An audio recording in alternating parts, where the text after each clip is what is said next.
La décision, elle doit encore être entérinée par un Conseil national de sécurité virtuel qui va se dérouler aujourd'hui, mais ce n'est qu'une formalité technique, tant les autorités sanitaires ont déjà communiqué sur le sujet depuis hier soir, avant de préciser où le port du masque sera obligatoire à partir de demain. Petit rappel sur ce qui était déjà obligatoire depuis le début du déconfinement. Le port du masque, il était déjà imposé, hein, vous le savez, dans les transports en commun, dans les espaces professionnels où les contacts rapprochés sont inévitables, comme par exemple chez les coiffeurs. Tout cela reste bien évidemment en vigueur, mais à partir de samedi, le port du masque deviendra donc également obligatoire, entre autres dans les magasins, mais aussi dans les centres commerciaux, dans les cinémas, dans les salles de spectacle, dans les auditoires, dans les lieux de culte ou encore dans les musées ou les bibliothèques. Une obligation qui va évidemment impacter les consommateurs, mais aussi et surtout les commerçants. On a voulu avoir différentes réactions syndicales, notamment celle du syndicat neutre indépendant, le SNI. Je vous propose d'écouter Christophe Wambercy, il est secrétaire général du SNI. Il semble, lui, plutôt rassuré, notamment de savoir que les commerces ne seront pas les seuls impactés par cette obligation.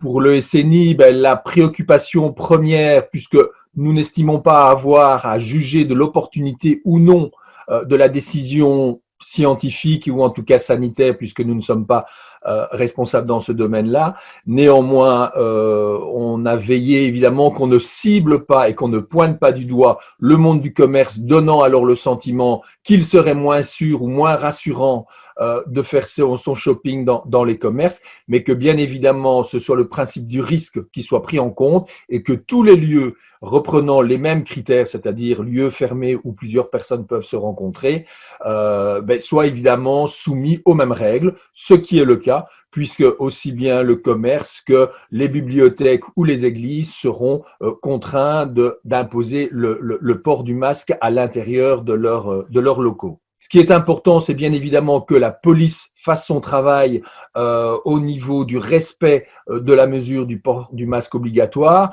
et nous conseillons bien évidemment à nos membres et à l'ensemble des indépendants préventivement de bien informer au niveau de leur vitrine, de rappeler que le port est obligatoire, le port du masque est obligatoire pour les clients pour pouvoir dégager leurs responsabilités en cas de problème.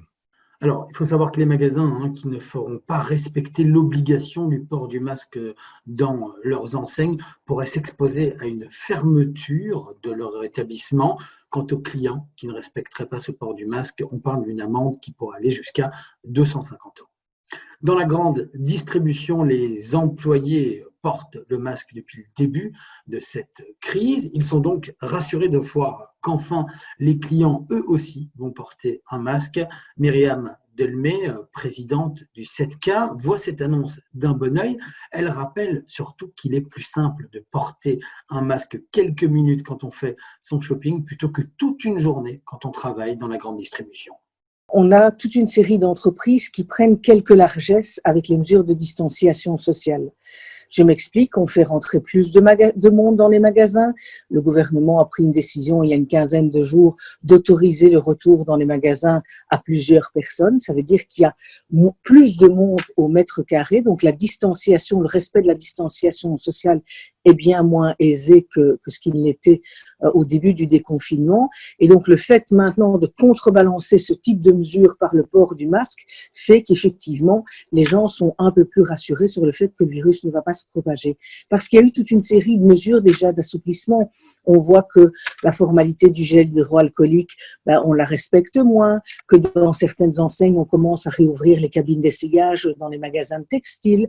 Et donc, tout ça est en train de se mettre en place petit à petit. Et finalement, le travailleur se dit, mais qu'est-ce qui me reste, moi, comme barrière pour que je sois protégé contre le virus? Il protège les autres en portant un masque, mais qu'est-ce que les autres font pour lui finalement encore? Et avec une certaine complaisance des enseignes, parce que ça n'est pas vendeur que d'imposer des contraintes aux clients. Et donc là, au moins, on a l'impression qu'on rétablit un certain équilibre. Le CEO de Comeos, qui représente le secteur de la grande distribution, s'est exprimé ce matin dans le journal L'Écho. Pour lui, la responsabilité du port du masque doit toujours incomber aux clients et jamais aux commerçants. Comeos ne veut pas jouer en fait aux policiers.